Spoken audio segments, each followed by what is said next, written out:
outside of that, I'm looking at A.J. Duffy probably the most out of everybody going into this one. And just to see him be able to take that next step in front of a crowd. We've heard good things from the first scrimmage, the second scrimmage, a little bit more sloppy in the quarterback room as a whole. But specifically for A.J. Duffy, to see him be able to orchestrate a couple drives, be able to not worry about the pass rush so much and tuck the ball and run, I think will be a pivotal part in trying to identify if he can push a little bit with Tate Rodemaker going into 2023. Really just want to see him make those strides. Hey guys, it's Terrence Mann. You're listening to Hear the Spear, presented by Noel Game Day. Go Noles. Hey, what's up? This is Peter Ward, a.k.a. P-Dub, in the house. So we're listening to Hear the Spear, presented by Noel Game Day. Go Live, go Noles. Hi, this is Charlie Ward, and you're listening to Hear the Spear, Go Noles. This is Terrell Buckley. You're listening to Hear the Spear, presented by Noel Game Day. No Bloody. But perhaps better known as the greatest corner to ever step on a football field, Deion Primetime Sanders. Great Deion Sanders, my brother. What's going on, man? I could wake up to that greeting every day, man. That was awesome. Hello, Noles fans. This is former Seminole Derek Brooks, and you're listening to Hear the Spear, presented to you by Noel Game Day. James Wilder Jr. What's going on, James? Thanks for having me on. FSOD, Florida State or Die, and go Noles. William Bar None Floyd. Gentlemen, what's up? What's happening, guys? This is Logan Robinson from Hear the Spear, presented to you by NoelGaming.com. We are here live on a wonderful and fantastic Wednesday evening. There is a football. It's a great week. It's a beautiful week because there may or may not be a game. It just depends on how you want to put it. But Florida State will have an event with football going on inside of it, maybe a practice on steroids or a scrimmage in front of your eyes. But Florida State and Mike Norvell will be heading out onto Bobby Bowden Field on Saturday afternoon. Dustin and I, along with our guy Tommy, will be down there to cover it all. Austin Veazey up with us also this evening. Our lead basketball writer got a lot of basketball goodies to go through at the end of this podcast. I would not call them goodies. I'm in hell right now. What are they, baddies? But I think when I think of baddies, I'm thinking of like women. Stop, I'm thinking of women. I'm thinking of like, all right. I mean, middies. It's just, not Grady's. How about that?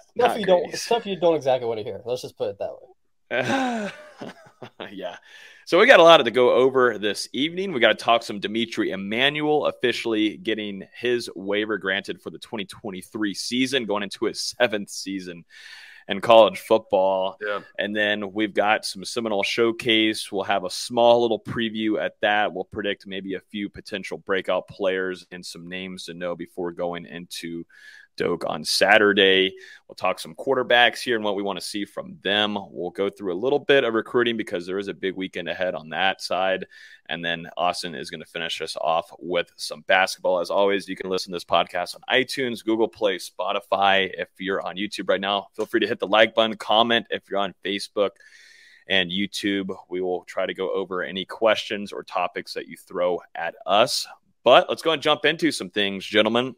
Let's start off with the biggest news of the week on the football side. D'Mitri Emmanuel yesterday was able to get his waiver granted. This is something that we'd been waiting on for a long while. Dustin, you and I would see him at practice, and, he would wear his jersey, but he couldn't go in and do any kind of physical work. He would spend most of his time working with some of the younger players, helping them on their technique and going through drills and having the playbook in his hand, but couldn't do much more than that. But now they saw that happen Tuesday morning, and you guys were actually able to see D'Mitri walk into practice fully padded. What was kind of, the vibe around D'Mitri, and, what was the, vibe out of the practice with getting him back into the rotation with Coach Atkins?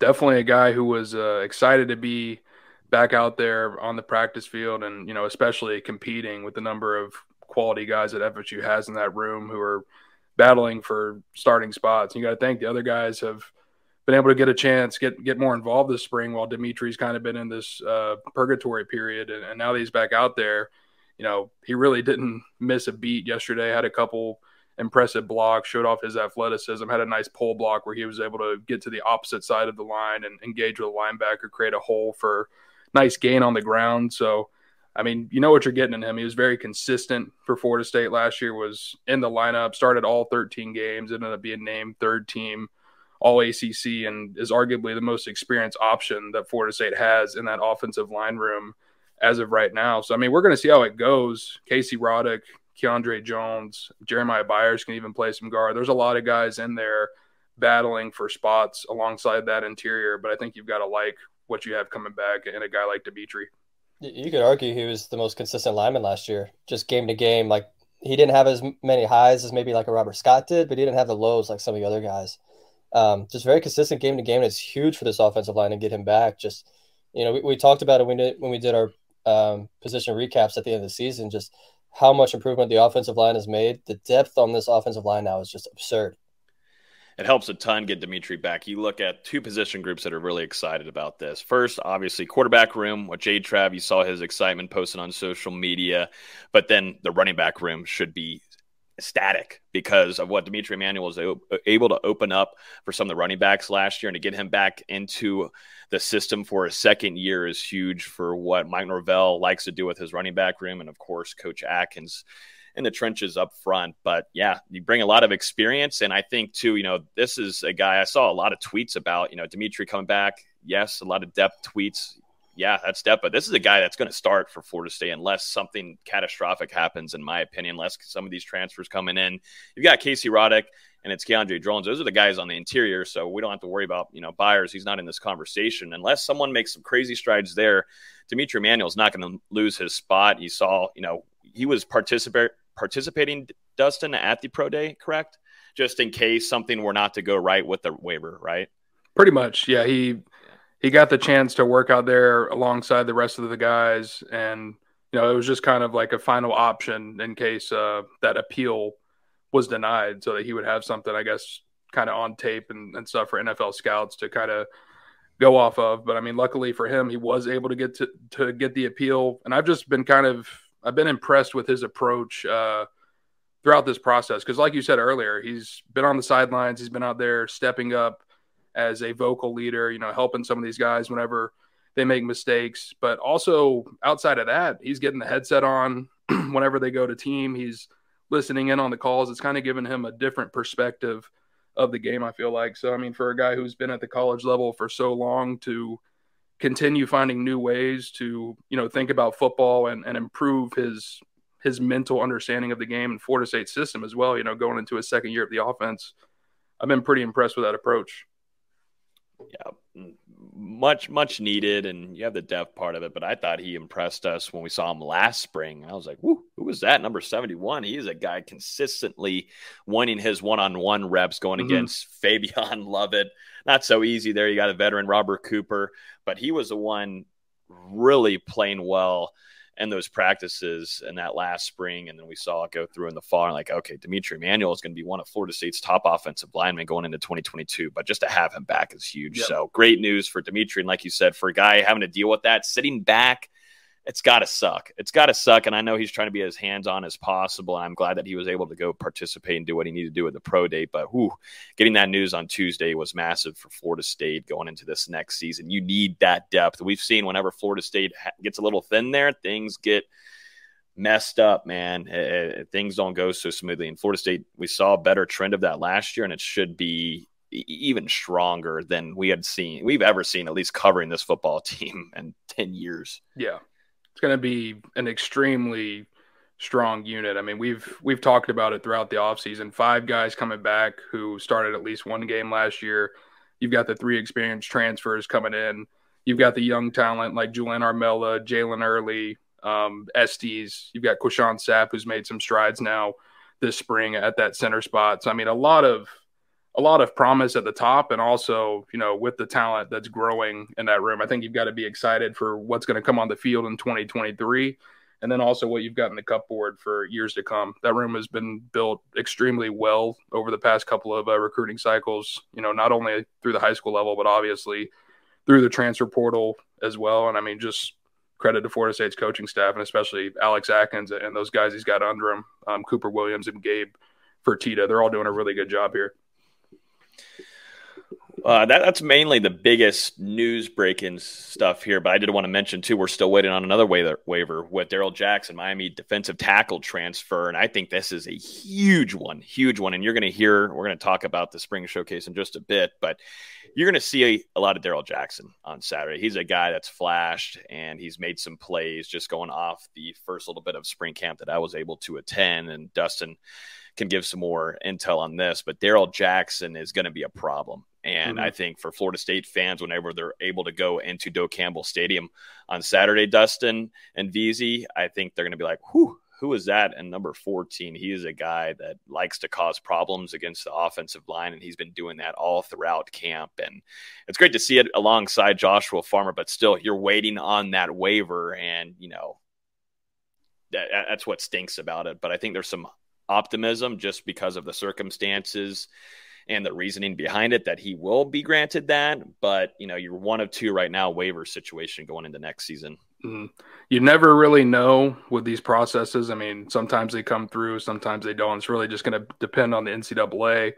And I don't think Miami is planning to do Florida State any favors during the process. So, I mean, we'll see how it shakes out. But like you said, I do think Darrell Jackson has a pretty good case to end up getting a waiver and be eligible for FSU next season. And I mean, he really came into spring camp as one of the most dominant players along the defensive line on the team, especially through the first half of spring camp. It has come back down to earth a little bit as of late, but I mean, it's still a competitor out there making plays every day in the middle of a defensive line unit that has a ton of talent. I mean, this is a guy that's going to be fighting for a starting spot right up there with Fabian Lovett, Braden Fisk, Daniel Lyons. I mean, you can just keep naming off names as you go. There's probably 8 to 10 guys that could all get involved there in that defensive tackle room when it comes down to it. I mean, even lately, you've got some younger guys like Ayobami Tafasi making flashes in practice.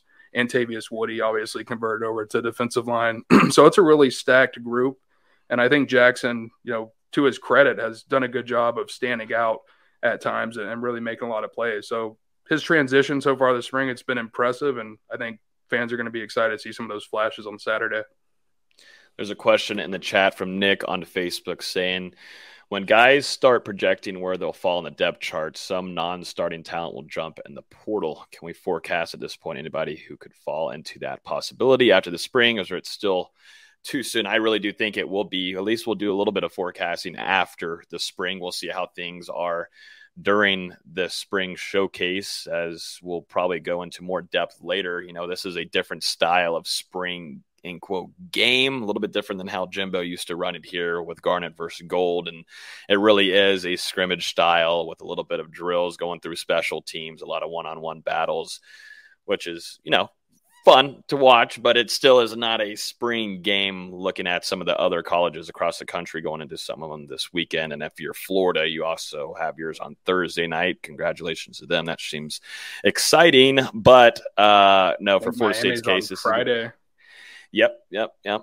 It's good times for those two schools down below us. But Florida State, though, looking at some of the depth and what they're going to want to do, a lot of transfers coming in, some of the upcoming younger players also, I think we'll have a better forecast after we, regroup and look at what happened during spring camp and then the Saturday. There will be attrition. We've talked about that all throughout the spring, but it really is a competitive battle for a lot of guys, and there will be some veterans, some guys that have been in the program for a good amount of years that we're expecting to move on. But yeah, I don't like to predict names or things like that. It's just not very respectful to the players. But I mean, just looking at the situation, you can see that Florida State, they're going to have to lose probably 4 to 5 scholarship players at the conclusion of the spring.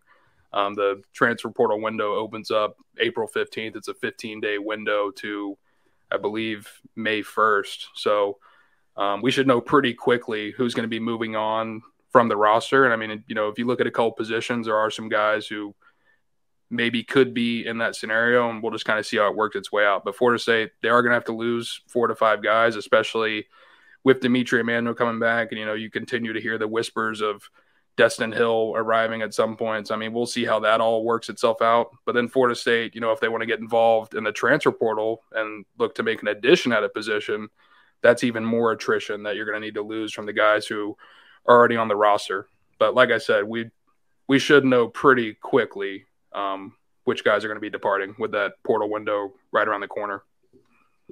100%. Let's jump into the Seminole Showcase, which is going on Friday at 4 p.m. Looking forward to being back. Saturday. What'd I say? Friday. Oh, I did. I went in the UF route here. Dang it. I was looking Miami. or Miami. You know what? Either way, I watched too much of Florida's that pass today from Mertz. I love our good guy, Zach Goodall. They do a great job covering UF. He does a phenomenal job. And he's at the point to where he's got to pick a couple of clips here and there of Mertz throwing the football. And it's like, my guy, I think you're going to have to just start cutting out before he's got to be the point to where you don't know who's throwing the football. That's going to be your best bet, because right now he's getting ripped to shreds from FSU Twitter. But good guy, does some great coverage over there on our network with SI. So, but yeah, tough. I keep on thinking of Florida and Miami too much. I got to get them out of my brain. But looking forward to be back in Doak on Saturday afternoon at 4. What? I don't know. It's not a spring game. I just think of it a practice on steroids. It'll be part of it. It'll be a game type scenario, and then part of it, will be the special teams type of drills that we saw last year and different things like that. We'll definitely see a little bit of a scrimmage, but it's just how long will that be? Because they've got the guest coaches. I know we haven't talked about that yet, but they're definitely going to do some type of competitive event. Yeah, there will be some kind of competition at some point. Yes, there will be. And, I think for Florida State, there's some question marks in a few different position groups where I think Mike Norvell is going to look at a few players and see if they can take that next step. And, for me, I'm keeping an eye on the quarterback room outside of Jordan Travis. I don't think we'll see a lot of JT outside of a series or two, just depending on what Mike and Tony Tokars want to do with him. I think, though, they're going to keep him out there for a good little bit to see how he meshes with some of his new toys like Jaheim Bell, Kyle Morlock, and, continuing to try to build some chemistry in that running back room with Keziah Holmes, Rodney Hill. That's something that Mungerville is going to do with his first team. But I think outside of that, I'm looking at A.J. Duffy probably the most out of everybody going into this one. And just to see him be able to take that next step in front of a crowd. We've heard good things from the first scrimmage, the second scrimmage, a little bit more sloppy in the quarterback room as a whole. But specifically for A.J. Duffy, to see him be able to orchestrate a couple drives, be able to not worry about the pass rush so much and tuck the ball and run, I think will be a pivotal part in trying to identify if he can push a little bit with Tate Rodemaker going into 2023. Really just want to see him make those strides. I'm not worried about much around Brock Glenn. I don't need to see a true freshman go out there and make some crazy plays. It'd be great to see him have some flashes, but it's now time for A.J. Duffy to take that next step. It's mandatory at this point. So Duffy is probably my number one guy I'm watching and looking forward to going and covering on Saturday afternoon.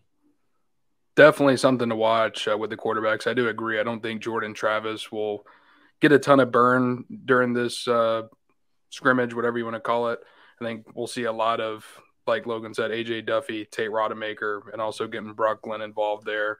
I mean, this is kind of a chance for Duffy to prove in a competitive setting that he can push Rodemaker a little bit for that number 2 job, which is what you kind of want to see. You want to see some of those signs as you start to gear up here for fall camp in a couple of months. I mean, you said you want to see him take the next step. That's really the next step, legitimately challenging Rodemaker for the backup job to Jordan Travis. We'll see if that happens beginning on Saturday, and I think it'll be good for Brock Glenn to get involved there. For Florida State, Mike Norvell has said it a ton that FSU's done a ton of installation throughout spring camp, and they haven't held anything back from these newcomers, whether it's the transfers or the freshmen getting involved here. And I mean, you got to think Brock Glenn being the only newcomer to that quarterback room, he's having to pick stuff up and pick it up quickly. And to his credit, Mike Norvell said that he's been doing a pretty good job, really coming on strong as of late. And we even heard from Brock on Tuesday, he said he's not 100% comfortable with the system yet, but I mean, he's getting there. The other quarterbacks are giving him advice. Tony Tokar is doing a really good job with him out there, out on the field, and he's enjoying working with all those guys, getting better day by day. So, I mean, it'll be a good experience for FSU fans to get a look at a guy who has a lot of good football ahead of him. And I think, for Florida State.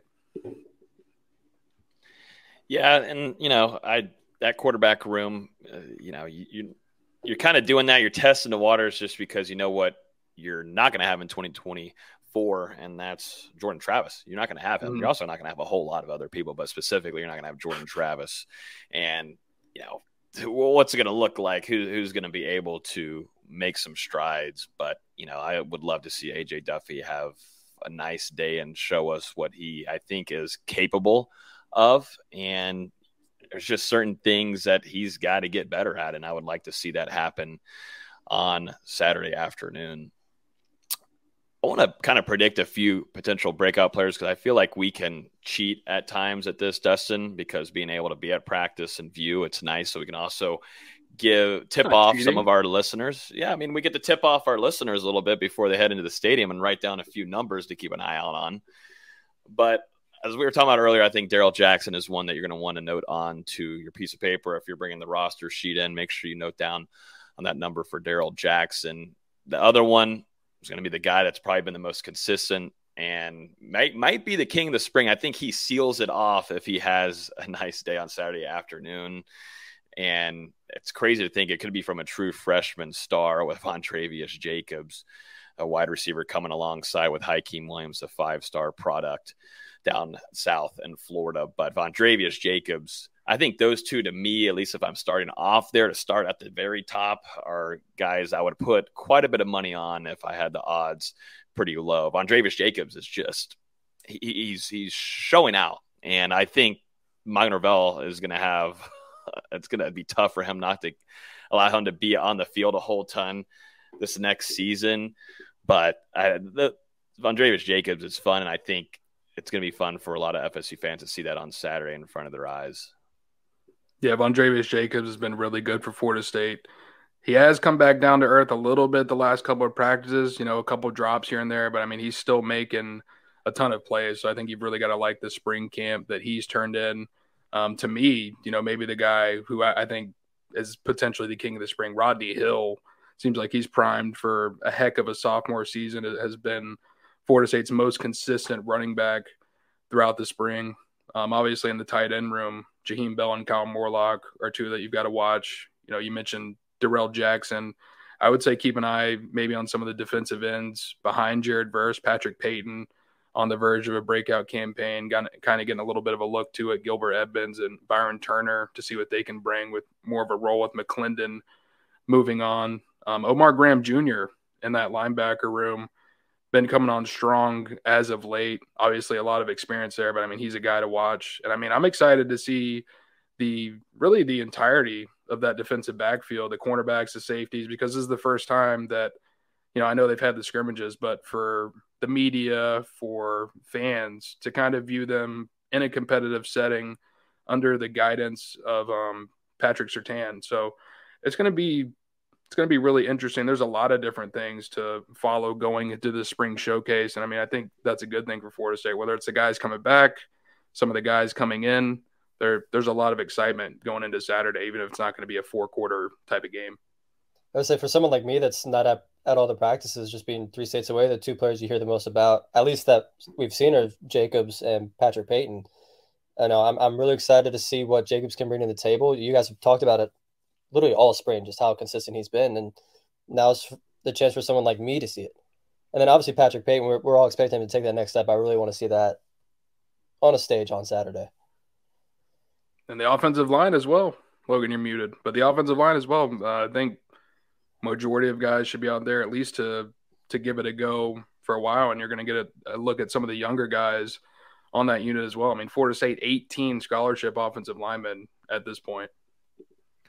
I'm glad Sean's bringing it up in here about Winston Wright. I think this is going to be pretty interesting to watch on Saturday just because I'm not fully sold that he's a full go yet. And I think Florida State's testing the waters with him. He's also testing himself too, but I'm interested to see full contact wise what he looks like because we see it in practices and guys aren't going to go out there and hit one another. Definitely Winston as he's continuing to recover after that accident, but Florida State has seemed to feel pretty comfortable of putting him out there and getting involved with almost everything. But I want to see how involved it is on Saturday. And we saw him, or didn't see him specifically with our own eyes, but saw the clip of him scoring the touchdown.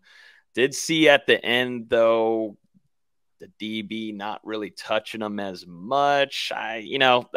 I'm not sold yet. I mean, I'm going to keep it real with you guys. I'm not sold that we'll see Winston Wright in 2023 yet.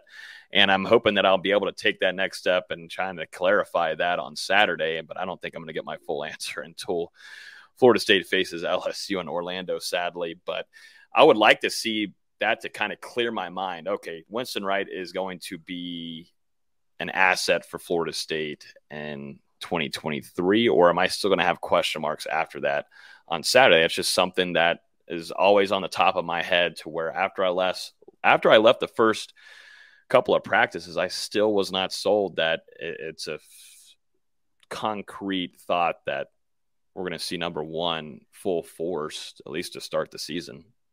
He's making progress. I think there are still some hurdles that he's got to jump through in his recovery. And I also think the coaching staff, the training staff, they're kind of working together to limit him a little bit. I kind of compare this to kind of, dipping your toes, dipping your foot back into the pool. That's what Winston Wright is doing right now. He's kind of starting to get everything back under him after having a year off from football, finally, taking some real contact out there in practices, no brace on the previously injured leg or anything like that. Like you said, Logan, we've seen him participate in some of the scrimmages. So, I mean, he's really ramping it up. But at the same time, with him coming back from that injury and this being spring practice, I don't think there was a huge rush to try and push him, intensely to maybe his breaking point or, something like that. I think they've done a good job of bringing him along gradually. And, that could be in the long-term benefit for Winston Wright. But when we get around to fall camp, I think that's really when we're going to see them up the ante a little bit, really begin to stress him and see if he can be that guy for Florida State in 2023. Yeah, and I mean, I think this is going to be his biggest true test yet since he's arrived in Tallahassee, honestly, just because of how healthy he's been able to recover successfully. But this will be his true test, and we'll be able to see it on Saturday, at least for the first time that we've been able to view. Yeah, and you've got to think he's probably pretty amped for Saturday. This is his first time since transferring to Florida State that he's going to be able to play in front of the fans inside of Doak Campbell Stadium. So like you said, this is a big moment for him. It's an opportunity, and, we'll see what he does with it on Saturday and how much action that he's able to get out there. I'm glad you brought up Coach Surtain because that safety room has some question marks going into it. Shyheim Brown now fully healthy, which is good to see, and that seems to be a guy that is probably going to secure a starting spot going into next season. But I think behind that, we got to see what Amarion Cooper looks like going from a different position, dropping back and seeing how he develops there because Akeem Dent will also be there competing for a starting job. And then, Travis Jay, at least earlier in the spring, was getting a lot of playing time with the ones because of Shyheim Brown not being fully healthy, but now that changed and switched up a few things. And we'll have to see, the availability for some of these guys that are, still dinged up and whatnot. But, just specifically Amarion Cooper, Akeem Dent, Shyheim Brown, I'm interested to see how that safety room mixes alongside with a youngin with Quindarius Jones, who's shown some really nice flashes through the spring, Dustin. It's a different room than last year. You don't have that Jamie Robinson type of guy in the safety room. Jamie, a 2-year starter, always in the lineup for Florida State, led the team in tackles back-to-back seasons. I mean, he was a true defensive star here for the Seminoles. And I mean, he's going to hear his name called later this month in the NFL draft for how productive he was in Tallahassee. But I mean, right now, Florida State safeties, they don't have a guy like that. Akeem Dent is talented, but I mean, he's not to the level of a guy like Jamie Robinson at this point. And also, we've heard he's coming back from an injury. Mike Norvell talked about it. Akeem Dent coming back from a foot injury that he suffered in the tail end of the 2022 regular season. So, I mean, he's working his way back from that. Shaheem Brown still trying to take that next step. You still see the flashes, but I mean, really, you want to get to where it's day by day consistency. There's still some stuff that he needs to improve on. And I mean, you're seeing it in one-on-ones. Jaheim Bell's able to put like a two-step move on him too easily. I mean, there's still too many breakdowns at this point, but then he'll come back, and I mean, he'll make some really good plays. He'll make a pass deflection where it's like, how did he get his hands on that? Or he'll come through for an interception. So, I mean, the flashes are there, but you wanted to see him put it all together. And like I said, just do it consistently. And Amarion Cooper, he had an interception during Tuesday's practice. I mean, he's coming along as well. But I think the big thing is, I don't want to say it's going to be a downgrade necessarily, but you don't have a star like Jamie Robinson to rely on in that back end. Instead, you're going to be relying on 4 or 5, hopefully really consistent defenders that can kind of rotate in and out of that lineup depending on mismatches and, opportunities. So, I mean, it's going to be a different look than what we've seen the past 2 years from Florida State. I want to go to the other side of the ball real quick, too, guys, and go to the running back room. And you lost Treshaun Ward. He's going to be a starter over there at Kansas State, and I think Florida State's going to have to kind of find that answer earlier on in the season to figure out who can step up to the plate and bring the kind of ability that Treshaun Ward brought. Maybe they won't be able to because he is a special player, but I'm looking at Keziah Holmes, and I think this will be our first really good look at him inside of Mike Norvell's system. Dustin, it's kind of always, okay, we get to see him in practice. Yes, you see him subbing in here and there. He's going in with the 1s, 2s, 3s. That's kind of how every running back does inside of Mike Norvell's practices. Those guys are getting a lot of opportunities, a lot of reps, a lot of opportunities throughout all the spring with Keziah. But now I want to see how it looks like onto a game type scenario. And, Mike Norvell is very strict on how he likes to run these things, definitely like scrimmages, and it definitely will be the same way on Saturday afternoon. But for at least my eyes, and probably you're the same way, Dustin, we've been waiting to see, okay, we see the physical attributes, we see the ability that he has, but how is he going to look like going against a defense going full speed? And we'll finally get to see that on Saturday. I'm really keeping an eye on him. Yeah, he's one to watch. And I mean, really the entirety of that running back room has made their fair share of plays throughout the spring. I talked about Rodney Hill probably being the most consistent, and Holmes has had his flashes as well, but also CJ Campbell, especially the last probably 2 weeks or so, has been coming on strong, not only on the ground but also making some plays through the air for Florida State. And I think a big thing for him is everyone at Florida State, it really seems like they enjoy having CJ Campbell as a teammate. Whenever he makes a big play or scores a touchdown, I mean, you've got the whole team kind of out there cheering for him. And I mean, I think that's pretty cool for a guy who began his career at Florida State as a walk-on. It looked like he was going to play some last year before that injury. I mean, he still was able to come back before he was supposed to and contribute there a little bit in the back end of some games. I mean, he might be able to work his way into a role in 2023. And then obviously the two workhorses, Trey Benson and Lawrence Toafili. I don't know how much we'll see of them on Saturday. I would imagine Benson will be pretty limited. We'll see if they have the green jerseys on out there. Toafili probably the same way, but some guys who will be able to see take some contact: Rodney Hill, CJ Campbell, and Keziah Holmes as well. There's a question in here that I want to bring up regarding kicking. Dustin, that's one of your biggest things that you like to let everybody know at the beginning of the articles after practice observations. But South End Zone Eric is asking on YouTube, Logan, forgot to ask you last night, but how is the kicking game looking this spring? Is that a concern with Ryan Fitzgerald's struggles at times last year? Dustin, what have you been seeing since you've kind of practically been keeping a tally on all of this? Very, very inconsistent. There are some days where the kicking is great, and then there are some days where the kicking is very bad. I think there was a day last week. There's not really, I don't want to say a ton of opportunities for the kickers, but during practice, they have a special teams period. That's when they'll focus on some kicking. They'll also have, maybe throughout team drills at certain points of practices, they'll end up attempting a field goal at the end of them. But, normally kickers probably get 4 to 6 attempts during practice, and that's going against like in a live scenario with a defense actually rushing them. Of course, they're always on the other side of the field doing stuff on their own. But I really only keep track of it when they've got defenders in their face and, Norvell's over there trying to stress them out by, quote unquote, icing them, calling timeouts during practice and then blaring the music, or they've got the defense to the side waving their hands. But either way, it's been very inconsistent.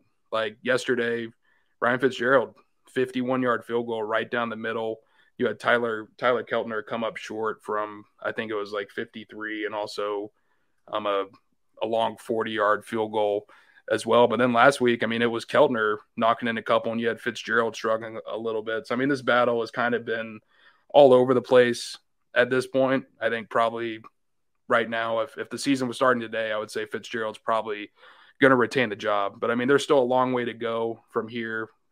I think they're going to have a pretty substantial battle throughout fall camp. But I do think just having a guy come in like Keltner, who proved himself at East Tennessee State, was a really good kicker over there in the FCS, set some program records for ETSU. I think that's helping push Fitzgerald, making him a little bit more consistent. But, it's just kind of a day-by-day process with these kickers at this point. There's a couple conversations going on in here between Jarian Jones and Fentrell Cypress, and that was going to be my last thing. Just diving into the spring showcase, which is going to bring up a good conversation because of that cornerback room with some of the talent there and some competitive battles all throughout camp. But Jarian Jones has had a nice spring overall, and he's continuing to make strides. I was asking Adam Fuller this after one of their scrimmages, and he really highlighted watching Jarian Jones trying to build the consistency. And that was something that was always hurting him and the end all be all, and Jarian, he makes plays, man, and he can go through and do a variety of things, but it's just about having consistency. Fentrell Cypress, though, is the new toy. He obviously has the talent. We know what he did at Virginia, but I don't think it's really given to him at this point that hey, here's the keys, you got it all. And it just depends on how Coach Surtain wants to do things. But you've also got some other talent on the outside as well. Leonardo Green, you've got Azare Thomas. And then you got some younger bucks. There's things that you definitely like, but I think it's a good conversation to have about Jarian Jones because he always, poor guy, he gets the rough end of the stick, sadly, just off of some of the game things that happen for him. But it's a good conversation. But it was a slower start for Fentrell Cypress, let's be honest. And maybe that goes to show what Florida State what they've been able to do in the wide receiver room and change that around with Ron Dugans and looking in the transfer portal and also developing their own talent, like a guy, for example, Kentron Portier. But still, it was a slower start for Fentrell in the spring. I don't think that really shouldn't make anybody worry about the upcoming season. But the same thing happened for our guy Greedy Vance, who also has had a smooth spring and ended up leading Florida State interceptions last year and didn't have a good spring much at all, and then really started to click in the fall. Yeah, coming out of the gate, Fentrell definitely hasn't been as consistent as I thought he would be. But I will say, a lot of those quote-unquote struggles that we've seen from him are during one-on-ones or during 7-on-7. It's a little bit different than getting into live football. But, he's another guy who's amped his level of play over the last couple of practices, maybe getting a little bit more familiar with the system and getting a little bit more comfortable out there on the field with FSU. But, even yesterday at practice during one-on-ones, I think there was a play where he was beaten on a route over the middle, and then he came back, matched up against the same receiver, and absolutely jammed him at the line of scrimmage, forced him out of their route. And, by the time the ball was in the air, the receiver was so off target, they had no chance of getting to the football. So, Fentrell, like you said, Logan, it was a slow start, but he's also slowly coming along, and I think he's helping raise the level of competition in that cornerback room. Because like you said, Jarian Jones, he doesn't really get the respect that he deserves. He had a pretty darn good season for Florida State in 2022. I think a lot of people, when they think of him, they're thinking of 2021, where, I mean, he did have some struggles, but he also wasn't fully healthy. I mean, especially last year, the last 5 or 6 games, he rose to a different level at FSU. I mean, you've got Renardo Green, you mentioned AZ, some really quality players in that cornerback room that are competing for time. I've got a fire truck going by, and it's just blaring through my room. It's just something's going on here. It's the perks of living in the city now. Fire, right? I really hope. I can't see out my windows. I still can't see out my windows. Going on week 2 of this, can't go out my balcony or anything. So if we're on fire, we're on fire. I can't escape anywhere. Last thing, we'll be with you guys on Hear the Spear. What a beautiful feeling that is. That is so great. Glad I can end it here with you guys. Let's note on a few things, including the Seminole Showcase. We've got our former Hear the Spear co-host, 2013 national champion Carlos Williams, going to be helping coach this alongside PJ Williams, Florida State cornerback. Speaking of corners, also 2013 national champion. And then they're going to be facing 1993 guys who also brought home trophy with Charlie Ward and Henry Crockett. So those two will be going against Los and PJ Williams, which will be pretty fun to watch. Carlos, knowing him, we'll also be seeing him next weekend at Kenny Shams. Kenny Shams. Kenny Shaw's camp next Saturday. But Carlos, animated guy, highly, highly competitive. So I'm excited to see that. Charlie Ward, more of a soft-spoken guy, also been a guy who's also been on here plenty of times. I should say, man, he's a little bit more soft-spoken. Carlos, I think, is going to be pretty fun to watch on Saturday afternoon, but pretty cool to have those 4 in attendance helping coach the spring showcase last year. It was E.J. Manuel, Danny Cannell, Bryant McFadden, and Peter Borware. Go ahead. If I know Los, he's going to make a show about something. I don't know what it is yet, but he's going to make something pop off. I was just going to say, very calculated move for Florida State to be bringing in 4 guys who, 2-2, won 2 national championships in 1993, 2 national championships in 2013, and you're going into a 2023 season where Florida State is trying to contend for another national championship. So I'd imagine that we'll see the guest coaches out at practice tomorrow, maybe working with the team a little bit as they kind of try to figure out what they're going to do on Saturday. And I mean, it should be a good experience, for the coaches, for the players to speak with these guys who have been through it before, won a championship at Florida State, and obviously want to see the program do it again. I mean, it's also, the 30th anniversary and the 10th anniversary of those respective teams winning a championship. So it makes sense. Also, a little bit of a change up for Charlie. He's been a basketball coach the last how many ever years. Now he's going to be on the football sideline. Florida High, baby. Yeah, a little bit of a switch up for him. Dustin's alum. State champs. That's right. D-Lou's alum. Did you ever try out for the basketball team, Dustin? I thought about it, but I was very self-conscious. But I mean, man, I used to hit those threes in 7th period. My coach called me the White Ray Allen. So I will put that out there. Cap. We'll have to bring it back. Oh my goodness! Still got the shooting sleeve, I think. The shooting sleeve somewhere. Look for it. Yeah, see if you can find that before the show's over. It might take a little while. He knows exactly what it is because he uses the shooting sleeve when he types. That's pretty good. That's pretty good. That just goes to show how nerdy Dustin turned on us.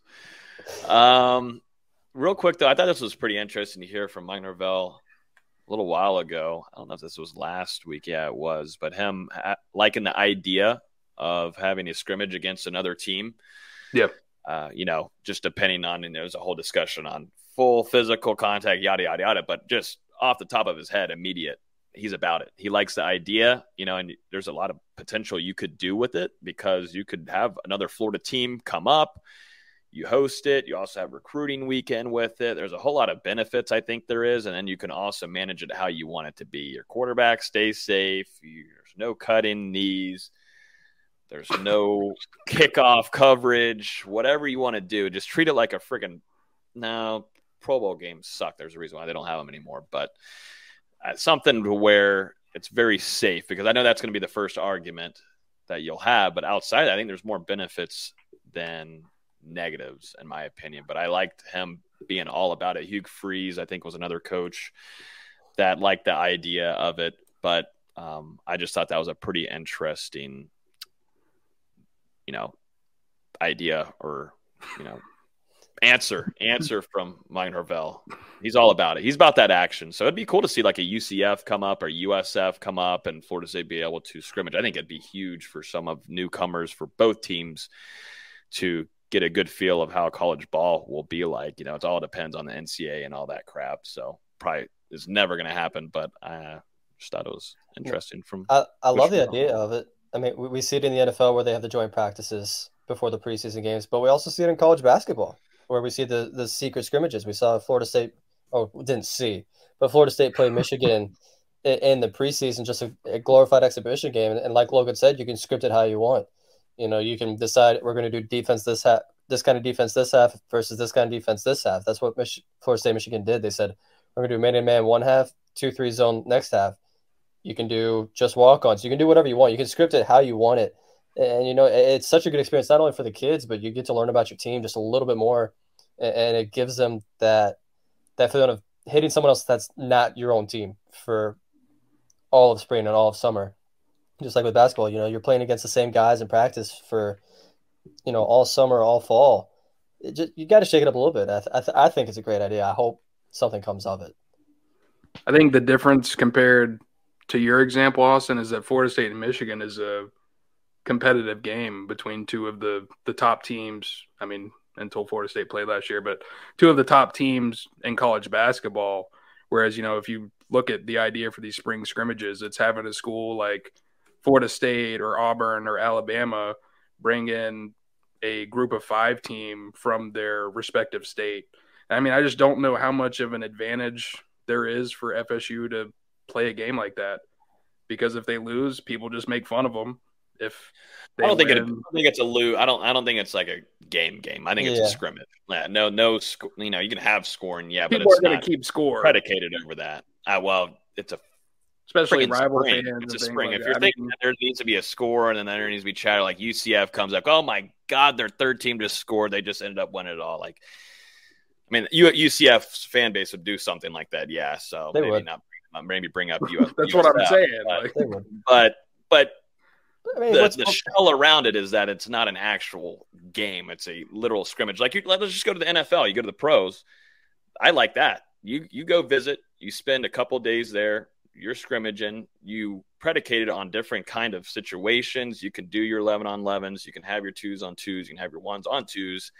But that's specifically what you can do with it. You keep your quarterback safe, yada, yada, yada. But it creates a really good test of what you think you're going to get out of guys going against other players, because they're continuously facing the same talent every week. And I think the players would be all about it. And to your point, Dustin, what's the difference in that between like a basketball exhibition game before the season? It has the same kind of feeling. Like the game doesn't matter, but everyone clowned Syracuse when they lost to whoever it was. It's the same kind of feeling.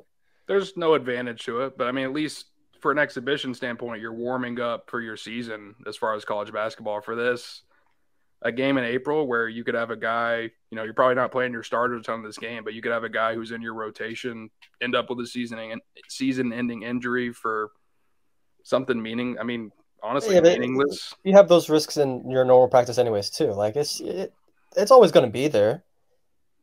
And the game doesn't have to be in April. I mean, you could play the game in July. Like, just put it whenever. Norvell, Dustin's not about that action. He's not. I know Norvell's about it, but when you just think about all of the stuff that goes into play, it's just not worth it for Florida State to play a team like USF or Florida Atlantic. I mean, if you're talking about a scrimmage that would be beneficial to Florida State, play a legit team. But something like that for college football is go ahead. Why not? It's never going to happen. Do an Auburn secret scrimmage. I'm here for it. I don't mean to discredit FAU and USF by saying legit team, but I just, Florida State is a preseason top 10 team. But also on that same vein, 2 years ago, Florida State wasn't a top 10 team. They would have really benefited playing a USF in a spring exhibition. I think too, specifically if we're talking spring games, I am really looking at the 2s and the 3s out of, you know what I'm getting out of my 1s. I saw that last year. Yeah, you'd like to see some development with them, but I don't need to see them more than 1 or 2 series. I don't want to see Jared Verse for a second series. I don't even want to see him after 4 plays on Saturday. Get him off the field, and I want to see some of that. And I would like to see some of Florida State's second team go against UCF's first team. I'm all about it. Sign me up. It's going to be a good test for those guys to get ready for the season ahead. That's how I picture, and I think that's how Norvell's got it imagined. He and I are on the same. We're on the same page here, you know. So Florida State's not going to play their starters, but the team you have coming to play FSU is going to have to play their starters against FSU's second team. I mean, it just makes no sense. It does. Not gonna. I mean, if you were just talking about the talent difference, why not just? There's a huge Florida State's second or third team can't compete with. I think they would still UCF's first team. That's what I'm saying. Not UCF. UCF's first team. UCF's in the Big 12 now. We're talking about Group of 5. Because now they're in the Big 12. That they've got all the. We're talking about USF, FAU, FIU. There's a lot of teams in Florida to pick from. I think FSU's walk-ons might beat FIU. That's what I'm saying. At some point, the talent differential is just so great, even when you go into the rotations. At the same point, you want to get those guys valuable reps, though. Like, you want to build those guys up in a game experience, not just in practice. I would kill for Omar Graham to have reps against UCF's first team. I'm all about it. Sign me up. I'd love to see Daniel Lyons get in there going against UCF's offensive line. It's good. You'll get to see him on Saturday matching up with other FSU players, so hope that's good enough. That's not. Well, not really, because it's the same guys they've been going. It's the same guys they've been going against, and they know exactly how they do things, knowing how they work their hands. I just don't think it's great competition. It's not going to be great competition on Saturday. Whereas if you're facing a different team, you don't know what the F they're doing. You don't know what kind of abilities they have, different kind of techniques they run. They've been facing the same guy, Dustin, every week. I understand what you're trying to say, but playing UCF is not going to benefit FSU. But it's not like playing them. It's like playing FAU, but it's not going to benefit anything. They do stuff different, but they do it worse also. So, but let's also think about it from another perspective. Wouldn't fans rather pay to see them play another team? Of course, absolutely. Okay. Fans would love that, but it's not feasible in college football. We'll see. We will see. Drive a couple buses up. Coaches can say what they want, but moves are made behind closed doors. Yeah, and once universities and the NCAA realizes there's money to be made from something, they're going to explore it. That's just the way the NCAA goes. We'll see. I mean, college football attendance has been declining, so there's not even a lot of money to be made from getting the people in the stands anymore. Yeah, I disagree about that. About the TV deals. I'm looking forward to seeing Doak after week 1 and seeing what it looks like. I'm not talking about Doak. I'm just talking about across college football as a whole. Doak, of course, should be sold out throughout the season with the amount of anticipation behind Florida State. But there are some other schools, you think about Miami, they might not have a sellout all year. See, yeah. They might not. They won't. Let's go on that. They won't. Unless there's some kind of professional tennis match going on, that stadium won't see anybody full there in a long time. See, now Danielle's bringing up a point here. This is way off. See, this is where it's way off in competition to me. Way off. Now, this wouldn't even be able to work with the walk-ons versus – I'm not even going down that route. We got to end that. We got to end that. I just don't think it's good. I think the last time Florida State and FAMU played each other – I mean, it wasn't football, but they played each other in basketball, and there was like a big fight or whatever. I looked this up not that long ago, and I'm mad I forgot it already. Let me find it. I think I remember hearing some things that things just didn't go so well. And that's why even FAMU game – 1991, 18 people ejected in a brawl. I don't know if they've ever played in football before, like back in the day. I've never done any research like that. But, I mean, it's just a thing where it's like it's not competitive anymore. I mean, that's no discredit to what FAMU is doing. Yeah, but, I mean, Florida State's in a pretty good position right now as far as competing in college football at a high level, a playoff contender for the coming years. It's definitely it's a great conversation to have, and there will probably nothing will ever come of it. We're dealing with the NCAA here, so we're just kind of just dreaming, hoopla around, just having a discussion about it. But I thought it was pretty interesting to see Norvell's take on it. Yeah, I don't mean to crap on your dreams. I'm just I'm coming from a It's me and realist VZ's perspective, dreams. and I just don't. Oh, I don't realist see it perspective. happen. I'm seeing it from a basketball perspective where it's real. Like, But we see it. basketball, I feel like basketball, it's easier to facilitate. It's not as much of a contact sport. I don't think you're as worried about someone getting, blown up out there on the basketball court as you are in football, especially with the amount of contact play to play. God, with FSU basketball's luck the last couple of years, I don't want them doing anything in the offseason except for just well, you're getting your wish right now. I don't know. I can't win either way. I can't win either way. So just put them in bubble wrap in the weight room. I don't know. But yeah, let's move on to the last little bit here of the podcast. Let's jump into some recruiting. Dustin, real quick. I know don't have a list yet. You guys need to get in our Discord for that once that's available. But expecting a pretty big and busy weekend for sure. Yeah, a lot of guys going to be back in Tallahassee this week. And, of course, a bunch of Florida State commits. Luke Kromenhoek, Cam Davis, Camden Fryer announced earlier this evening that he was going to be back in Tallahassee on Saturday. And then, a ton of targets for FSU coming in that 2024 class. Also some guys in the 2025 class. I was told 5-star linebacker Jaden Perlott, a 2025 prospect. He was at FSU back in March, committed to Georgia right now, but he's going to be returning on Saturday for another visit, which I think it kind of speaks volumes for FSU to get him back on campus just 4 weeks after his first ever trip to Tallahassee, despite being committed to Georgia. So, a lot of talent coming in for FSU on Saturday. And like Logan said, we're going to have a full list later this week. But, a lot of anticipation and definitely going to be trying to catch up with some of those guys once everything wraps up on Saturday. VZ, you get to end us off this evening. I'll start us off, though, what topic-wise. Matthew Cleveland, Florida State's leading scorer from last season, former 5-star recruit. Came to a shock from some people. Interested to get your take from it also, but he's already officially entered the transfer portal and is not going to play for Florida State in 2023, 2024. I wasn't surprised whatsoever. We'd heard rumors. I even reported them in the Discord that, there was whispers that he might transfer this offseason. This was back in January, December when I was saying this. I think everyone just expected, Matthew Cleveland, 5-star prospect. He's been in Tallahassee 2 seasons. He'll go pro. The pro interest just wasn't there.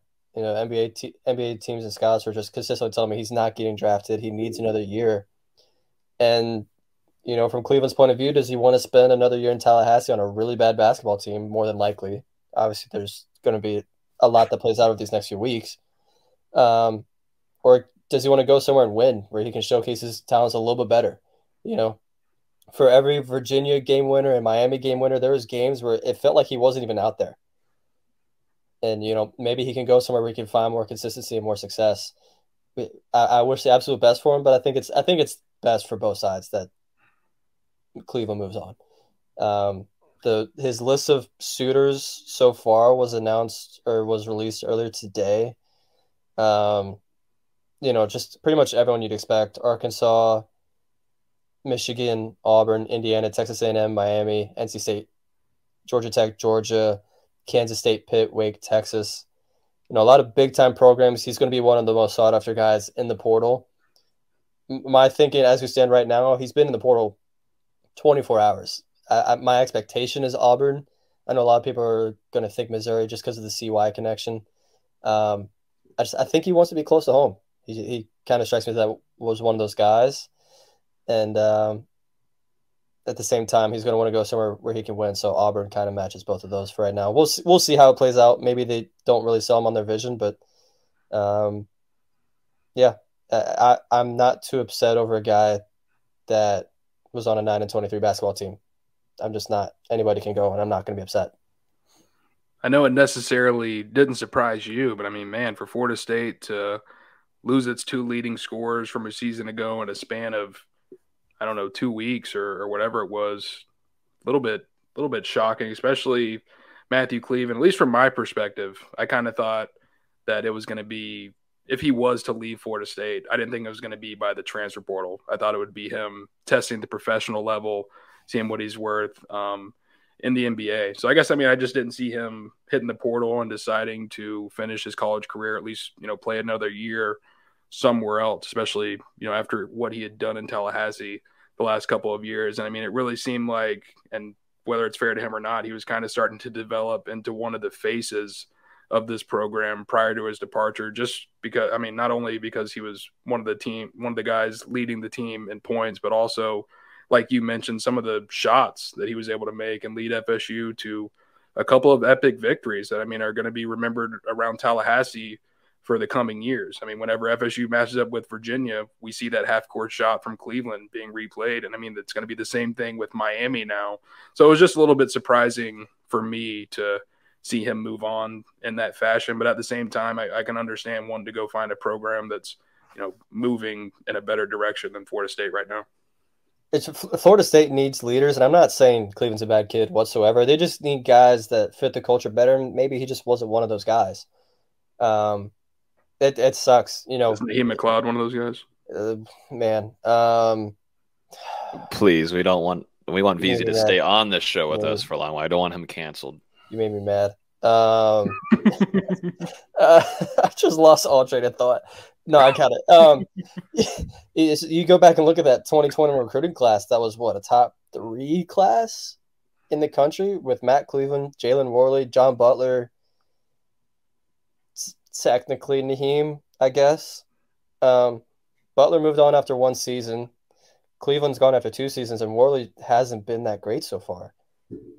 It's just been a lot of bad. Yeah, it's tough that the one guy who decommitted ended up doing the best, and now is in the NBA. Bryce McGowan's, who's funny enough, I see him all the time because obviously he got drafted by Charlotte, but he's one of the clients at the store I work at. I see him once a week. Great dude, but spent 1 year in Nebraska, got drafted middle of the 2nd round, but halfway through the season, Hornets like, no, this guy's good. We need to sign him to a full-length contract, and like Terrence Mann did years ago, got a 4-year deal. Just it's crazy how it all works out. What you would do to have another Terrence Mann in the fold just because of his leadership abilities. Terrence Mann, Trent Forrest, someone like that. He would kill for a lot of players from back in that day. Special squad. Special squad. So now to emerge. It's just not that type of sport anymore. You're not having a lot of guys stick around like Trent Forrest and Terrence Mann for that 3, 4, 5 years if they redshirt during their first year on campus. That's just not college basketball anymore. Guys, if they don't get opportunities, they're hitting the portal. What was the stat? I don't know if you've seen it, Austin, but I think it's been floating around on Twitter. Either 20 or 25% of the scholarship players in college basketball have entered the NCAA transfer portal. So that's mind-blowing to me. Yeah, as of a few days ago, it was like 21% had entered. Who knows where we're at now? It's like 3 or 4 guys on every team. Pretty much. And we're still expecting at 2 to 3 more from Florida State alone. Who knows what's going to go on with the rest of college basketball? It's just, every time I check my phone, there's 6 new guys in the portal from different schools. Yeah. And there's not enough spots for everybody. And there's not. And that's the one thing that people didn't really think about from the COVID waivers and the 6 years and all that. At some point, teams are just going to run out of spots. Or there's going to be Florida State where they just don't have many good players. Man, I'm depressed. It's just bad. And to your point about Caleb Mills and Matthew Cleveland being the first 2 guys in the portal, those are the 2 guys that represented you at ACC Media Day. Those are the 2 guys you wanted to represent your university on a national broadcast. Now they're the first 2 guys gone, 6 months later. It's crazy how this season has gone. I guess it just says a lot about where the program is currently at. Yeah, and there's transfers that they're after. I believe Josh Nickelberry's on campus starting tomorrow. I feel pretty good about Florida State's chances there. I put a prediction in the Discord this afternoon. They're trying to get Hofstra transfer Aaron Estrada on campus this weekend, who's good friends with Jalen Worley. And I know they want to get Primo Spears on campus. But there's also some guys that's just like, I don't know. It's been a weird transfer cycle. They were in the top 3 for Bobby Pettiford. Something happened there. I don't know what happened. I do know what happened, but I'm not going to say it. It's just been a weird transfer cycle. It's been a really weird transfer cycle, and hopefully, as things shake out and as they find the targets they want, a good team materializes. It's just, you can only take so much bad news before you're like, oh man. Well, it's been tough. I mean, you're finally starting to have some departures. Probably not. I mean, I know Caleb Mills was probably going to move on, but maybe one of them not exactly what you wanted when you're thinking preliminary guys to leave the program. And then at the same time, not a ton of traction so far with guys in the portal. And I mean, whether that's Florida State not, jumping at the opportunity to go get these guys, which it sounded like they wanted to. We've talked about it before. Coach Hamilton talked about needing to get into the NCAA transfer portal, landing a couple of guys this offseason. So, I mean, it sounded like they've had a plan. But, I mean, there just hasn't been a ton of traction to this point. I don't know if that speaks to maybe where some guys, how they view Florida State as an option right now. If Florida State, who knows about the NIL capabilities of the basketball program. It's probably not up to par of a program like Kentucky or Kansas or some of these other schools that are going into the portal and plucking top talent from other schools. I mean, it's just tough for Florida State to kind of be in that middle of the pack range of college basketball and really needing, I mean, basically a total overhaul at this point. I mean, what, in your opinion, Austin, there's 5, 6 guys maybe that should stick around and Florida State try to kind of build around as they add in these transfers and also their high school prospect, Taylor Bolin. Yeah, I mean, Darrell Jackson, I think, is going to be a huge part of this future. I'm a huge fan of that kid. Same with Cameron Corrin. Those are 2 obvious ones. Like, those are 2 guys that can end up being like the Trent Forrest types, I think, as Big Twin says. Jalen Gainey's for sure going to be there next season. That's a guy, obviously he missed the whole season with ACL injury, but that's a 2-time Ivy League Defensive Player of the Year. He's exactly what Florida State wants to do defensively. If he can come back, 90% of what he was at Brown University, that's a really, really good basketball player. It's something Florida State desperately needs. I get for some reason that some Florida State fans don't like Darren Green Jr., but the idea of Darren Green Jr. is a phenomenal player. A guy that could shoot 40% from 3. For 2/3 of the season, he was the best shooter in the ACC.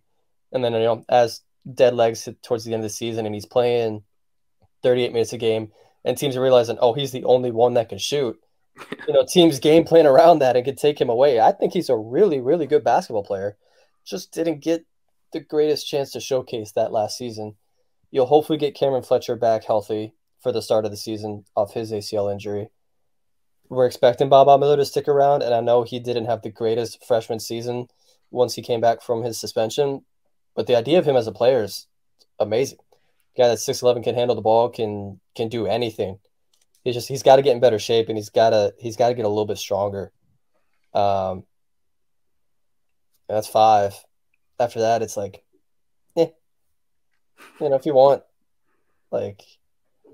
And then obviously Taylor Bolin, who you mentioned earlier, who looks like he's added some size. I'm not gonna lie. He participated in the Nike Hoop Summit against Team USA last week, and he's looked like he's added some size to him, bulked up a little bit, which I think is going to benefit him a lot next season heading into ACC play. That's 6 guys that I'm like, yeah, those are guys you want. Everything else, I'm just like, if they move on, I'm not gonna be hurt about it. I'm praying. I'm on the pro basketball side now, but now I'm feeling really sad. I'm no longer mad. Me and Logan have flipped. He went pro basketball last week, and since then I've gone off the deep end. It's gonna be interesting to see the different levels we're on week by week with this, because transfer portal is insane right now for basketball, and Leonard Hamilton's got to make some moves this year. And not only with the roster, but we're expecting a coaching change soon. Which, for that information, tune into the Discord. Yep. It's just never stops, huh? Never stops. Discord link is in the YouTube description down below. So I know a lot. And I've been using it. I've been dropping some info. I'm making sure people are getting their money's worth if they want basketball content. But it's interesting right now. To put it lightly. The worst part is, and I wouldn't be one of the people that does this, but those weird fans out there who want to turn to baseball for positive news. That's not going so well either. So I mean, man, a tough spring if you're a Florida State fan. Man. Hopefully, it'll be better. You're adding that shot to the back. The poor baseball listeners, if there's like 2 or 3 on here, just got hit hard. Someone in the comments did say baseball too. Just not looking great outside of football and softball at the moment. I mean, there's still some other sports that do it phenomenal. Did we lose Logan? I guess he got caught doing the sprinkler on his camera feed. Oh wait, my God, what just happened there? What just happened? You froze up. It cut out. StreamYard just said, "Screw you, talking trash about baseball." So, golly, I'm done. Speaking of done, I think that's Is that wrapping up basketball for us, VZ? Is that all she wrote? Let me go back through Discord real quick, just make sure I'm not missing anything. The only thing that I can think of is Caleb Mills, obviously committed to Memphis. I don't remember if that was before our podcast last week, and then NBA playoffs coming up. I was about to talk about the NBA guys. Raekwon Gray had a phenomenal NBA debut at the end of the season. You see this at the end of the NBA seasons now when seeding's locked up, they'll call up all the young guys just to see what they can do. Mm-hmm. Turk turned in a game. What was it, 18-7? 18-7 and 3, I believe. Yeah, he got called up to the Brooklyn Nets and put in a pretty good showing. I think he's going to get a 2-week contract for all of next season, so he'll get a little bit more time to shine. Happy for him, man. One of the true success development stories that we saw at Florida State, a guy that was super overweight, slow-footed when he first got to campus, and by the time he left, that dude was an animal, absolute animal. You're too early. You saw John Butler get some action against the Golden State Warriors in a No, I didn't see that. They lost by 56. Oh my God!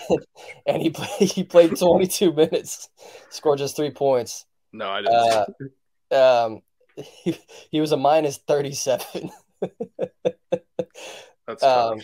Yeah, I believe that's his first action of the season in the NBA. I'd have to go back and look. Probably his last. I looked at it today. I saw him post while we were on when we were first starting the podcast. I'm like, oh, I wonder if he played on Sunday. And yeah, sure enough. I maybe should have kept it to myself. That's rough. But as we speak right now, I think, or is the game over? Nope. As we speak right now, Scotty Barnes and Patrick Williams going head-to-head in the play-in tournament. FSU guys doing FSU things. Terrence Mann's in the playoffs. Malik Beasley's for the Lakers. Yeah, Malik Beasley with the Lakers. Trent Forrest on a 2-way? Yeah, he's on a 2-way with the Hawks. He's not eligible. But he did play that on Sunday. I wonder how he played. He played. Fee got to play a little bit for the Celtics. He's on a 2-way, so he's also not eligible to play in the postseason. But I mean, cool to see a couple of these guys that have come through Florida State in recent years get out there and get to showcase themselves a little bit. I believe the NBA next season is moving to having 3 2-way contracts per team. So I mean, that'll just expand the developmental base a little bit more. Hopefully, be able to give these guys some opportunities. A guy like Fiondu Kabengele, he'll be going into his 5th season, so he'll no longer be eligible for 2-way contracts. But I mean, you've still got a ton of guys. I haven't checked on MJ Walker, but I mean, last season he was kind of hanging around with the Knicks and for their G League team for a little bit. I'm not sure exactly what he's doing, but I mean, there's some guys from Florida State hanging around there, still trying to get their NBA careers off the ground, and it's a good opportunity to see it happen. Yeah, MJ had a 30-point game with the Westchester Knicks maybe 2-3 weeks ago. Like, he's done pretty well for them recently. Trent Forrest had 5 assists Sunday night, in case someone was wondering it, and then Fiondu had 4 points and 4 rebounds. And 2 steals. Look at that. I think he also got a concussion, dude. He got smacked in the head. I should have known you would have been watching. Yeah, I'm excited to see what guys, like, if Scotty or Pat ends up making the playoffs, I'm excited to see what they could do on that level. And then obviously Malik Beasley's going to do what he does, shoot from 3, nothing else. Yeah, I think that's about it. Sweet deal. was a busy week. It was a good pod. I had a lot of good discussions on here this week. If y'all are traveling into Tallahassee, safe travels to everyone. If you see us, make sure to come say hi. We'll be there all around Doak on Saturday afternoon, up to no good or maybe good. I don't know, but it is a spring practice on steroids. So got to be professional, but you can have some fun beforehand, see what's going on. I know Brian Stork will be there alongside a couple of his friends, so that should be good. If you guys haven't yet, make sure you go watch the 2013 spring camp film breakdown that Brian put together with us alongside Josue Matias, also another 2013 national champion. That was really fun to watch, and I just kind of kicked it back, and we all had a few drinks and watched some film. That was a lot of fun watching LaMarcus Joyner go at it with James Wilder Jr. and a plethora of other guys. That was really fun. So that was on Monday, and that's on our YouTube channel at Noel Game Day. But that's going to do it for us this week. As always, you listen to the podcast on iTunes, Google Play, Spotify. We're on YouTube. Always appreciate y'all. Have a great rest of y'all's week. We'll see you in Tallahassee on Saturday, not Thursday or Friday like our friends. No, they're not really friends, but those guys down in Gainesville and Miami. But we'll see you in Tallahassee on Saturday for Florida State's Spring Seminole Showcase. Peace. In Doak Campbell Stadium.